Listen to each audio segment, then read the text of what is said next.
jabs to the face, revealing that he wasn't going to try to put Sheridan away until the 5th round. The Black Mutant acted totally defenseless, letting Nimbus snap his head back and punch him everywhere at will. No one was really interested in the fight because they realized that this wasn't a fantasy Rocky movie where white can beat a black, but reality where it's just the opposite. No one was thinking that this thing was going to go past round 3. Everyone had their bets that Steve Sheridan would be down in the middle of round 2.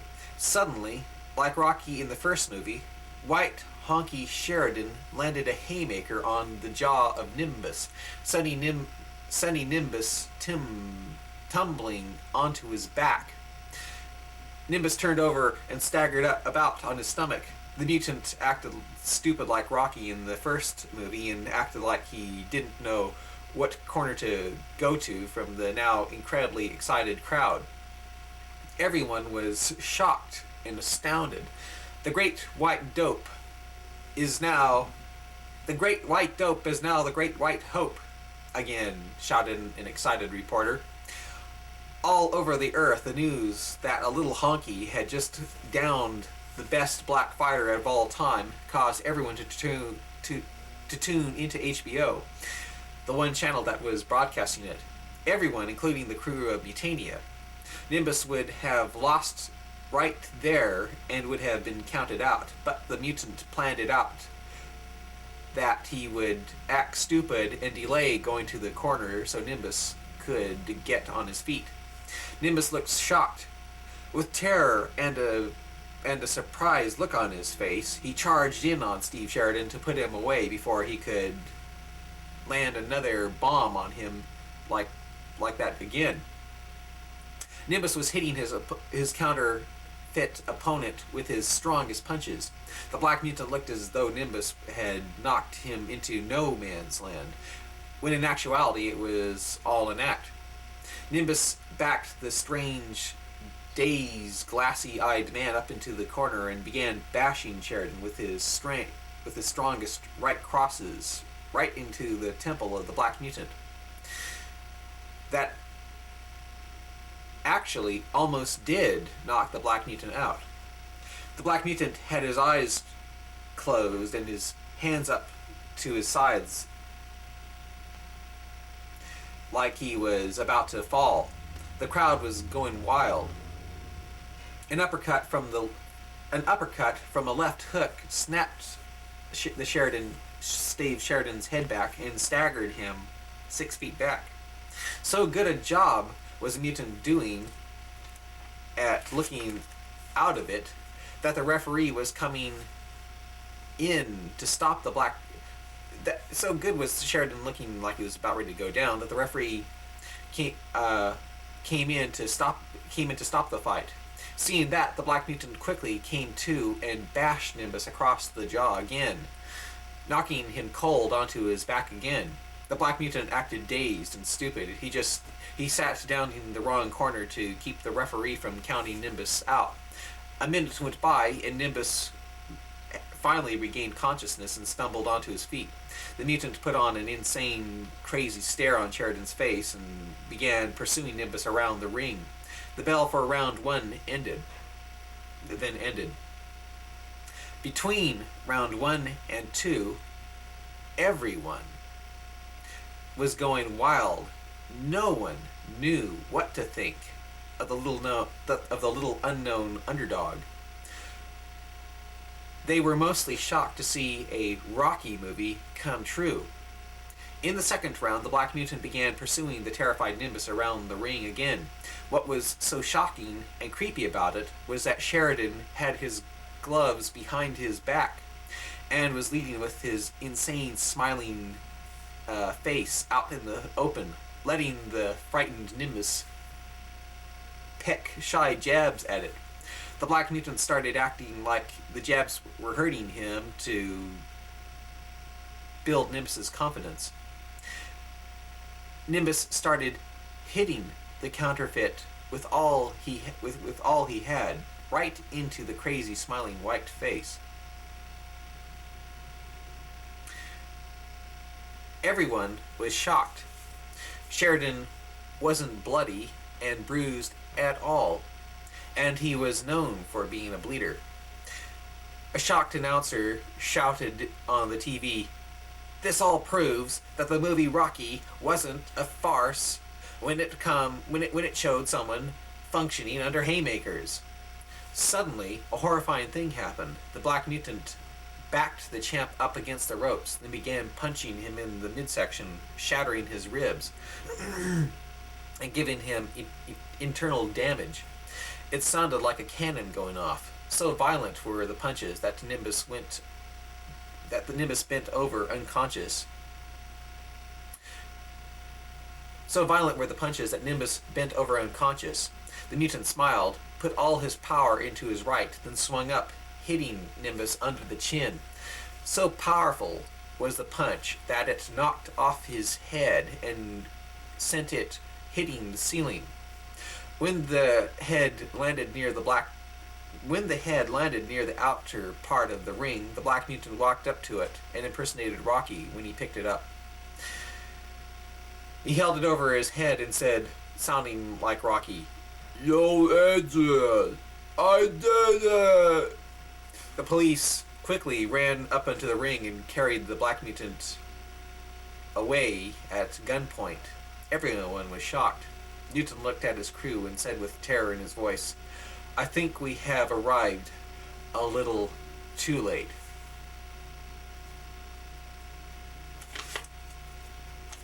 This next one I'm about to read is called Mutania on Earth.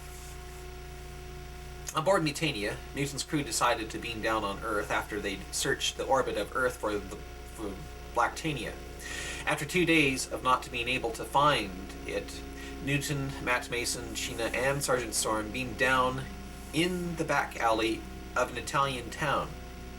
When they beamed down, they discovered to their horror that they only stood 2 inches tall. Everything was gigantic.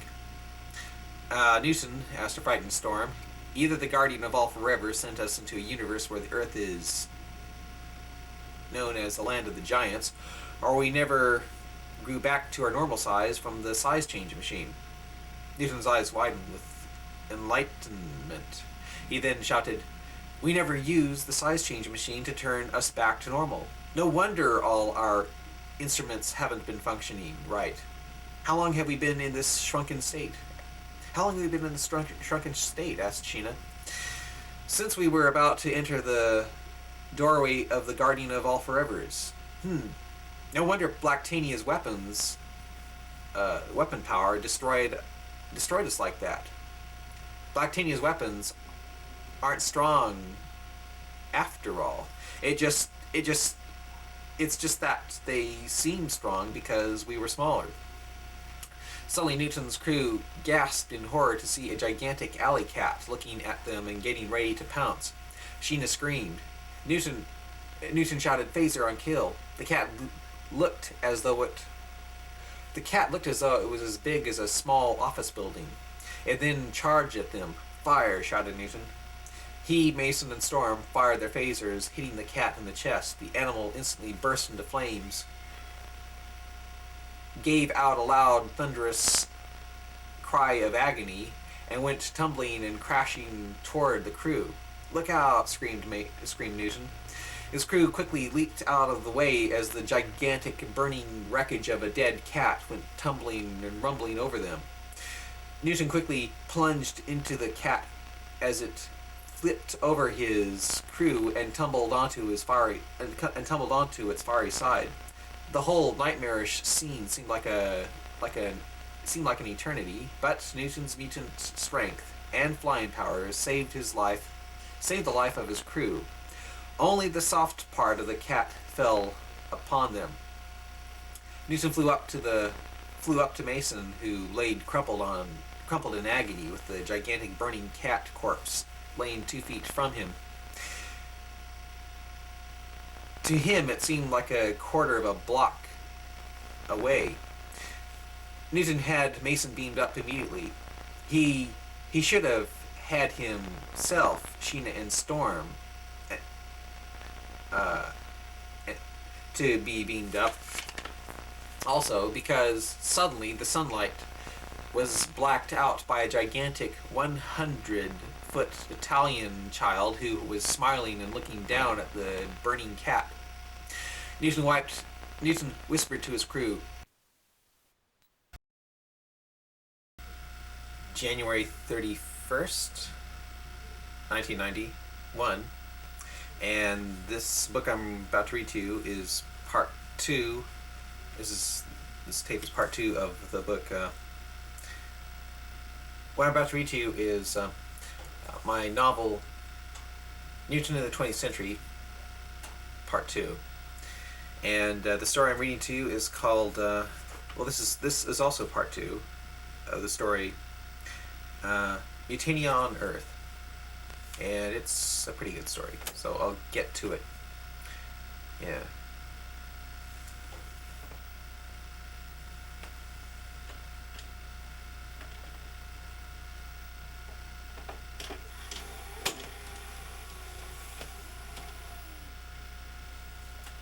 Okay.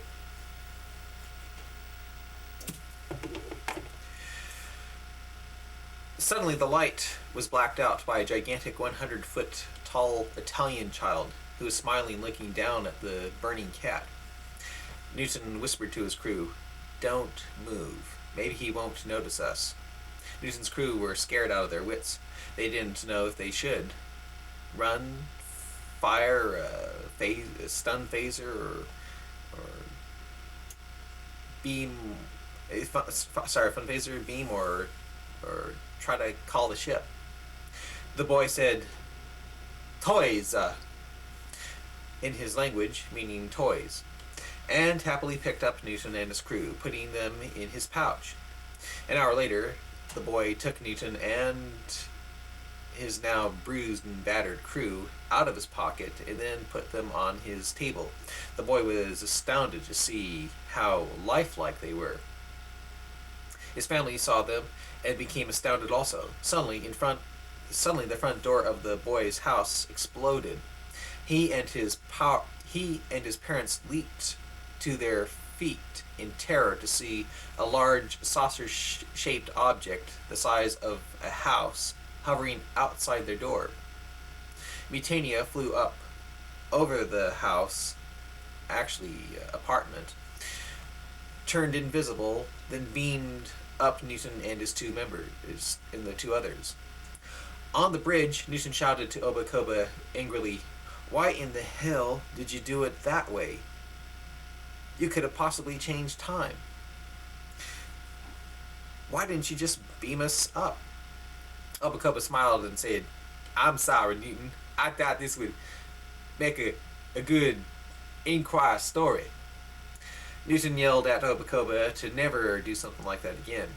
Showing off could change time and cost them their existences, said Newton. An hour later, Mason was still recuperating, and Mutania was traveling through the streets of Europe, passing within inches of the great European cathedrals like Notre Dame and the Leaning Tower of Pisa. Newton and his crew had a hard time fighting the urge to use the ship's tractor beam and set the tower straight, but they controlled their urge and went on. After flying by most of the European landmarks, they headed for America. As Mutania flew over the Atlantic in an invisible, shrunken state, its crew tried fixing the size change machine after Obakoba accidentally dropped and broke it. "You mean we are always going to be mouse-sized?" asked a worried Sheena. It's fixed," said Storm. "Good. Please turn it on," demanded Newton. Storm turned it on, making the silver-colored beam hit the floor of the bridge. "Okay, turn it off now. Are we back to normal size now?" asked Newton. Before Storm could answer, Mutania began to shake and sway about, knocking the crew to the floor. They soon discovered that the size change device was still broken. The only thing that could work on it now was the shrink ray, and it had now shrunk Mutania down to the size of a large New York pizza. So small was Mutania that it was now being buffeted about by the strong winds of of an Atlantic hurricane. This caused the crew to quickly fly out of their out of yeah. This caused our crew to quickly fly out of the Atlantic area air current and fly over the southern states. Newton heard that President Wilson was going to be speaking to a crowd of people outside the White House, and that there were going to be bodyguards for him everywhere. Hearing this, Newton said, "Wimpy President Wilson is going to be speaking." "What do you mean by wimpy?" asked Sheena. He's the one that was so afraid to hurt the Soviet Union's feelings from the fear that they might start a nuclear confrontation that he let Russia end up conquering most of the world. Because of President Wilson, America ended up being the only country next to China that wasn't under Soviet domination. World War III, back in the 2030s, I think it was with the U.S. was due to the USSR trying to cut off gas to America in the hopes of making us surrender. We would have, but President Sanford didn't care about living since his daughter was killed in a flying car crash, and he pressed the button on the Soviet Union. World War III was actually brought about by a distraught U.S. president who wanted to kill the world off with him. He didn't want Russia destroying his capitalistic paintings. Huh. But what's this got to do with Wilson being a wimp? Asked Sheena. I don't know, I just felt like giving a history lesson, said Newton, looking dumb. A few minutes later, Mutania was traveling through the streets of downtown Washington, D.C., getting closer to the White House.